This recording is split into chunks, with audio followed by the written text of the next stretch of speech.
Miami delegasyasını biz kabul ettik. Bizim kultur lisansımında var, artistlarında kişi zor konser ötkürgen edik, profsayızlar yurtunda bit gitken edik. Kırım kardeşlerin kilmezlerini biz anlıyoruz. Sizin kadrımında siyasini neyde konserdi? Anlaşılan. Kazan takaları buldu. Bugün daha şu konsertleri bu ortalarla mertebe yok ko'rsatilgan televizyonda Qrim tatarcılari bütün konsert tatarcha var. Şuna göre mümkünlük olsa kerakli saat altılarda maydonunda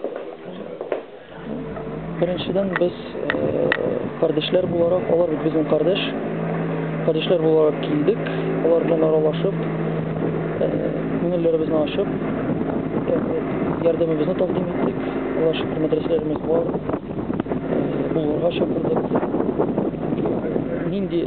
Natija nindirak bo'lsa da biz bila olmaymiz, lekin biz baribir qardosh olarak qolurmiz.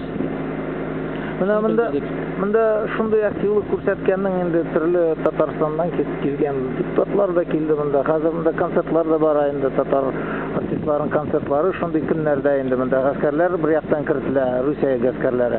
Tatariston mında konsertlar beradi. Siz ona hozir keldingiz.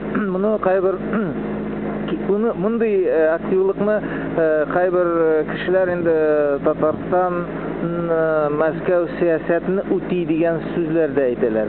Ham siz bunda nindadir bir nechikdir prikritие shekilli kelasi degan so'zlarda bor. Buni nechik siz bayalar edingiz? Biz Tatariston uchun javob bera olmaymiz. Shaxsan bunda mening fikrim, biz Rustam Hazrat bilan birga keldik.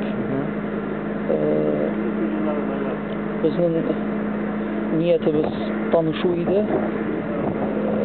Bilasizki, biz bu makamda bir yıldan ishlaymiz. Müftiyatda ertaroq kela olmadik. Tataristondan Tatariston muftiyi keldi ve ko'rishuv oldu. Bu ko'rishuvga nasıl kıymet keser ediniz? Bu Tataristan'dan gelen müftünün Kamil Bey'in ilk bir yıl oldu zaten onun göreve girdiği, çalışmasına seçildiğini. Konuşmamızın elbette ki böyle bir ağır günümüzde bizim memleketimize gelmesinden faydası çoktur diye ümit ettik. Bütün Kırım'da yaşayan bütün insanlar için. Çünkü bizlere yardım için gelmişler. Nasıl bizlerden de yardım sizlere yapabilirim diye başka bir fikirden, düşünceden gelmemişler. Konuşmamızın içinde de elbette bizim aramızdaki Tataristan'dan Kırım'daki dini ve müftülükler arasında nasıl bir konuşmalarımız, yardımlaşmalarımız, kitaplarımız, Kur'anlarımız çıkarmalar, kitap çıkarmasında medreselerimizde kapılarımız açık, üniversitelerimize kapılarımız açık diye böyle bir teklifte bulundular. Sağ olsunlar. Güzel, çok güzel ama bütün Kırım'da yaşayan insanlara bunu söylemek isteyeyim ki bugün böyle bir günde rast gelmesi, onların gelmesine elbette herkes düşünürdü belki niye böyle askerler, Rus askerleri girdi de bugün Tataristan müftüsü de buraya geldi diye düşünen insanlar için aslında hiçbir sıkıntı çekmesinler. Ne Müslümanlar ne Slavyanlar. Onlarınki böyle tek gelmişti. Böyle denk gelince biz dediğin seferimizi toktatmak istemedik, geleverdik dedi. Ama sağ olsunlar çok güzel bir konuşmamız ve görüşümüz oldu. İnşallah ileride de bu birlik, beraberlik, dostluk devam edecektir. Memelisem iki taraf bütün Kırım'daki yaşayanlara ve Tataristan'daki insanlar için, müftülükler için çok güzel bir günlerimiz olacağına eminim.